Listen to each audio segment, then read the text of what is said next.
a few students have had some trouble with one of the review questions in the homework, and those are the problems that have squared units. So you might say that a room was 27.5 square feet, and so I would write it like this, 27.5 square feet.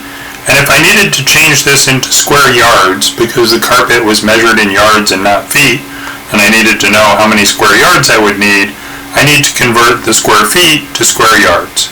So if you know the equality, 3 feet equals 1 yard, then you can apply this and transform the units. But notice if you have feet squared, that's the same as feet times feet. So that's what square means. And if you really want to think about this, it's a really good idea to visualize something like a square. So here's 1 square yard. So it's 1 yard on a side. It's 1 yard on the other side. So the length times width, 1 yard times 1 yard. You get 1 times 1 is 1. Yard times yard is yard squared. So that's 1 square yard. Now if you carve the yard up into feet, you have 3 feet on one side, 3 feet on the other side, and now if you do length times width, 3 feet times 3 feet is going to be 9 square feet. So you can see here from the little picture that 1 square yard is 1, 2, 3, 4, 5, 6, 7, 8, 9 square feet. And so you can have a conversion factor that 3 feet is 1 yard, or as we just displayed with the picture, 9 square feet equals 1 square yard. Now if I have something like this and I don't remember the conversion for squared units, I can still just apply the linear conversion to solve this problem. So if I go ahead and put that 1 yard is 3 feet, then this is feet times feet. I just converted one of the feet, but not the other one.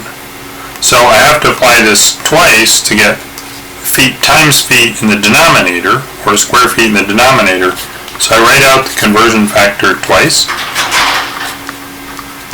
And now feet times feet is square feet, so that'll cancel. And yards times yards is square yards. So if I want to go from square feet to square yards, then I have to go ahead and divide by 9 rather than just dividing by 3. So if I turn on a calculator, go 27.5, divide by 9, I get 3.05555555556, and since we had 3 significant figures here, I'm going to round the number that comes out of my calculator, 3.0555556, to 3 digits, and get 3.06 square yards. So in order to do this right, I have to pay very close attention to the units, write out the units in the conversion, and if I've got squared units here, feet squared, it's feet times feet, so I have to apply the conversion factor twice to get squared units in my answer. So there it is. If I had 27.5 square feet, it would be 3.06 square yards, and that's how I think about it, and that's how I understand converting squared units to a new square units.